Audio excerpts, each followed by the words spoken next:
matin, Culture Média, 10h, 11h30 avec Thomas Hill et vos invités ce matin, Thomas. Et oui, je reçois ce matin Miss France 2015, Camille Serre et Hina Opoku Devez, dont la vie a basculé depuis samedi à minuit 46. Miss France 2026 est et restera Haïti. C'est toujours fort, ces moments-là. Et ce moment où Michel Bernier, donc la présidente du jury Miss France 2026, annonce votre nom, j'imagine que ça doit tourner en boucle dans votre tête, non ?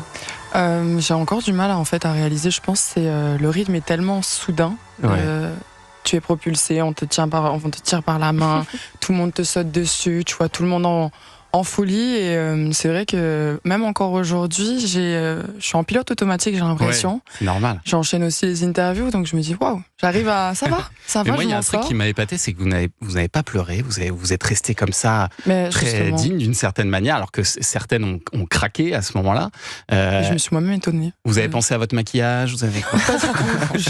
Mais en fait, c'est encore. Je pense que j'ai pas encore eu de retombées. Oui, c'est ça. Alors pourtant, moi qui suis hypersensible et très émotive, pour le coup, j'ai pas eu l'impression J'ai l'impression que j'étais... Hein ? Quoi ? Et encore aujourd'hui, je pense que c'est du moment où je vais retourner peut-être dans mon petit entourage et que là, je vais me dire, ah ouais, j'ai fait tout ça. Là, j'y suis, c'est fait, quoi. Et là, donc, ça va peut-être retomber, effectivement. Ou peut-être quand tu vas revoir l'élection. Oui. Peut-être, ouais. Oui, il faut revoir les images. Alors d'ailleurs, moi, j'ai revu les images de votre sacre, Camille Serre, en 2015, enfin en 2014, du coup. Ouais.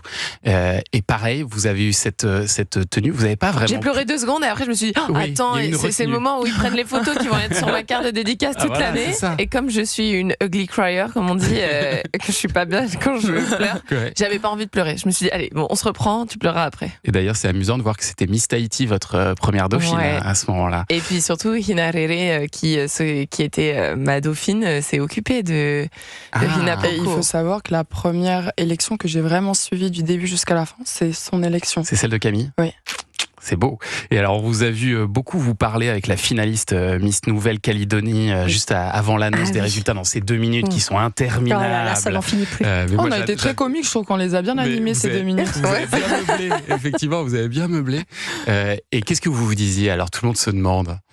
Pour le coup, on était très excités, puis avec Miss Nouvelle-Calédonie, très fiers d'être arrivés là, de se retrouver toutes les deux main dans la main, parce qu'on était très proches dans l'aventure. Vous êtes assez proches, ouais. Et c'est surtout de se dire qu'on a fièrement représenté le Pacifique, avoir 2 finalistes venant du Pacifique sur la scène des Miss France. On était très très heureuses, on se disait, peu importe la fin, on est trop contents de l'une pour l'autre, quoi. Et vous, à ce moment-là, vous vous dites, je vais gagner ou pas ? À ce moment-là, non, j'ai jamais été certaine de quoi que ce soit. Je suis pas quelqu'un qui se dit, ah, c'est sûr, c'est moi.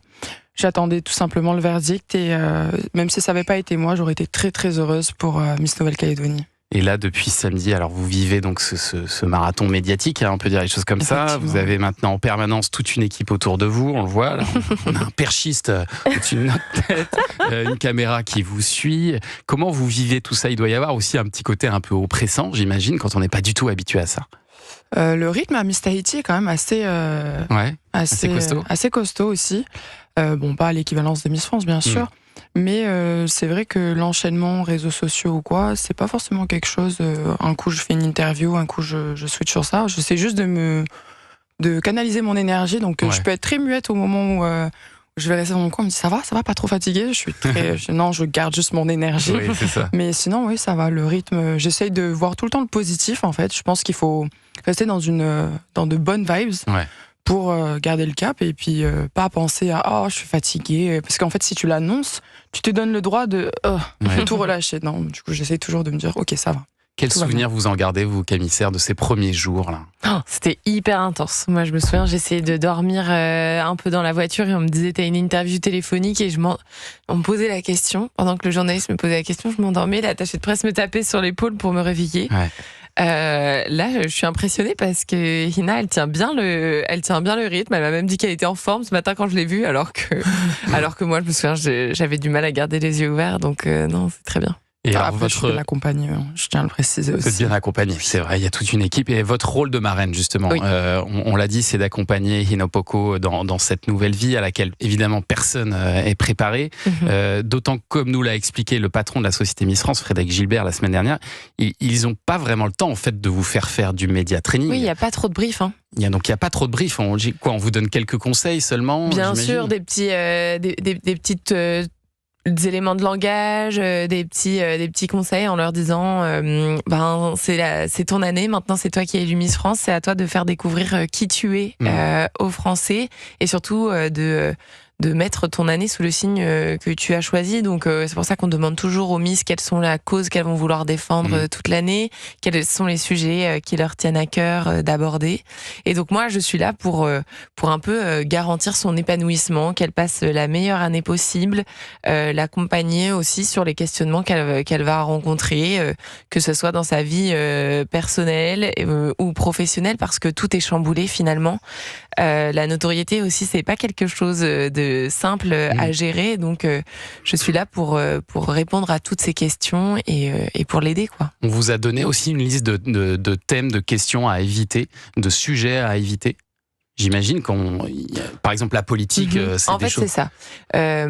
Miss France, aujourd'hui, le but, c'est qu'elle représente tous les Français. Ouais. Et donc, on va pas sur les sujets clivants qui sont la politique et la religion. Ça, c'est pas le rôle de Miss France, c'est pas ce qu'on attend d'une Miss France. Ouais. Après, bien sûr, si Hina a envie de prendre parti, elle le fait, elle en est libre. Mais l'organisation Miss France n'incite pas du tout les Miss à parler de ces sujets. Mais je trouve que la difficulté, c'est aussi de ne pas se faire écraser par la couronne, par l'écharpe de Miss France, et de rester soi-même. Et il y a une espèce d'équilibre comme ça entre, à la fois, il faut représenter Miss France et la France, quelque part, ça. Et en même temps être soi-même. Et ça, c'est toute la difficulté, je trouve, dans votre rôle. C'est vrai qu'à notre jeune âge, c'est un peu compliqué, je trouve, pour des jeunes femmes de trouver, parce qu'on est encore dans une période où on se construit.